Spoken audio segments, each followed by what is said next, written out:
আসসালামু আলাইকুম বন্ধুরা, কেমন আছো? ভালো আছো? আশা করি সুস্থ আছো। আলহামদুলিল্লাহ, আমিও অনেক ভালো আছি। তোমরা কেমন আছো অবশ্যই কমেন্টে জানাবা।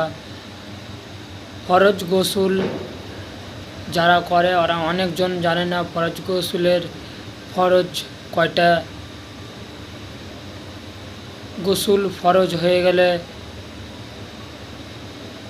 1 নম্বর কুল্লি করা, 2 নম্বর নাকে পানি দেওয়া, 3 নম্বর সমস্ত শরীর ভালোভাবে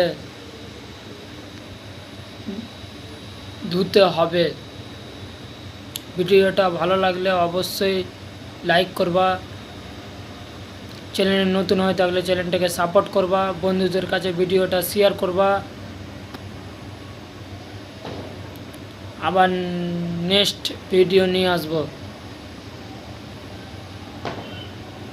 আলহামদুলিল্লাহ।